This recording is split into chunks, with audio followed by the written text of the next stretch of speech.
అక్రమాలకు పాల్పడే మీకే అంతుంటే ఐపీఎస్ చదివిన మాకెంత ఉండాలరా అంటున్నారు పోలీసులు. ఎత్తులేయడము తెలుసు, చిత్తు చేయడము తెలుసు అంటున్నారు. అల్లూరి పోలీసులు గంజాయి బ్యాచ్ ఆట కట్టించిన తీరు అద్దుర్సనే చెప్పాలి.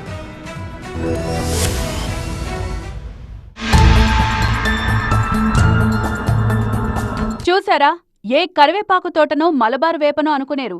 అస్సలు కానే కాదు. మత్తుగాళ్ల కోసం కంత్రిగాళ్లు సాగు చేస్తున్న గంజాయి తోటిది. తోట అంటే మామూలు తోట కాదు. 5 ఎకరాల్లో అలు పెరగకుండా కల్తీగాళ్లు వేసిన సాగిది.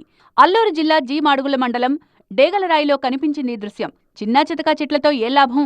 కొడితే కుంభస్థలం బద్దలు కావాలి అన్నట్లు ఏకంగా 5 ఎకరాల్లో గంజాయి చెట్లను ఏపుగా పెంచారు ఘనులు. చాలా పకడ్బందీగా ఎవరికీ అనుమానం రాకుండా ప్లాన్ చేశారు. ఇక గత కొద్ది రోజులుగా మత్తు పదార్థాలపై ఉక్కుపాదం మోపుతున్న పోలీసులు ఈ విషయాన్ని పసిగట్టారు. అక్రమార్కులు మీకే అంతుంటే ఎన్నో కేసులు ఛేదించిన విక్రమార్కులం మాకెంతుండాలంటూ ఏకంగా గంజాయి తోటపై డ్రోన్లతో దాడి చేశారు. చెట్లను నరికేసి నిప్పంటించి కంత్రిగాళ్లకు కళ్లెం వేశారు. మాక్సిమం 5 ఎకర్ వరకు ఈ గంజాయి కల్టివేషన్ దొరికినాయి.